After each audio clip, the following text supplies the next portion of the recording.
नमस्कार, आप देख रहे हैं पंजाब केसरी। मैं हूं आपके साथ प्राची। हिंद महासागर में दुश्मनों की बढ़ती घुसपैठ के बीच स्टिल्थ गाइडेड मिसाइल से लैस नया आईएनएस इम्फाल वॉरशिप भारतीय नौसेना में शामिल हो गया। रक्षा मंत्री राजनाथ सिंह ने नौसेना प्रमुख एडमिरल आर हरिकुमार, महाराष्ट्र के मुख्यमंत्री एकनाथ शिंदे की उपस्थिति में आईएनएस इम्फाल की कमीशनिंग मुंबई डॉकयार्ड में की, जो वॉरशिप पश्चिमी नौसेना कमान में शामिल हुआ। इस वॉरशिप को बंदरगाह और समुद्र में टेस्टिंग के बाद 20 अक्टूबर 2023 को भारतीय नौसेना को सौंप दिया गया था। आइए अब आपको सुनाते हैं रक्षा मंत्री राजनाथ सिंह ने क्या कुछ कहा। आईएनएस इम्फाल की कमीशनिंग भारत की नौ सैनिक शक्ति को और मजबूती प्रदान करेगा, ऐसा मेरा पक्का विश्वास है। साथियों, आईएनएस इम्फाल की विशेषताओं पर यदि हम गौर करें तो हम पाएंगे कि इसका खुद का नाम इम्फाल के नाम पर रखा गया है, जो नॉर्थ ईस्ट की ग्लोरी को प्रदर्शित करता है। इसका सैंक्शन दिल्ली में हुआ, जो उत्तर भारत में है। जिस प्रोजेक्ट के अंतर्गत आईएनएस इम्फाल आता है, उस 15B प्रोजेक्ट में देश के 4 बड़े शहर यानी विशाखापट्टनम, मुर्मुगांव, इम्फाल और सूरत के नाम आते हैं।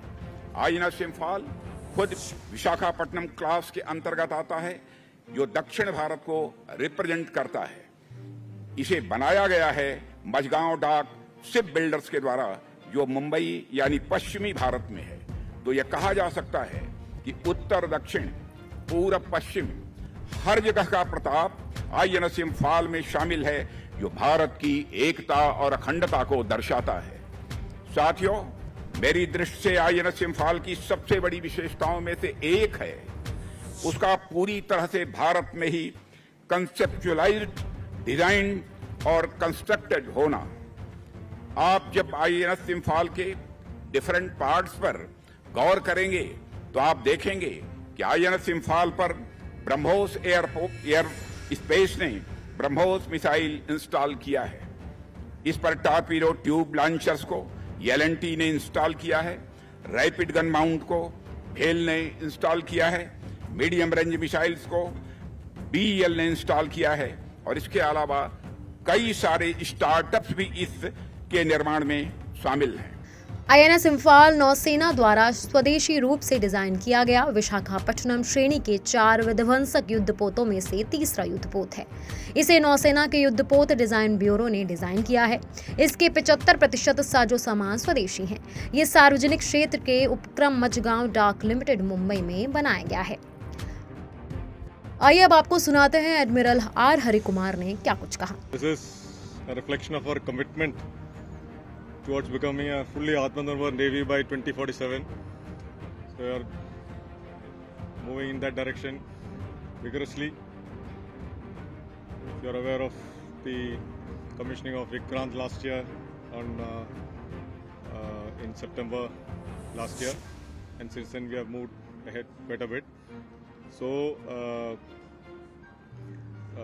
this ship will definitely add the capabilities of the Western Fleet and the Western Naval Command and the Indian Navy.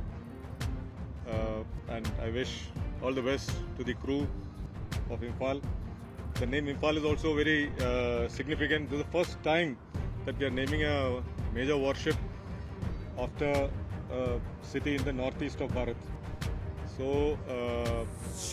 we have a community of about 400 personnel from Manipur, and it just symbolizes the way a warship functions, with personnel from all over the country, all districts, all blocks, all working together for one single cause, which is upholding the Tiranga and fulfilling the mission of the ship.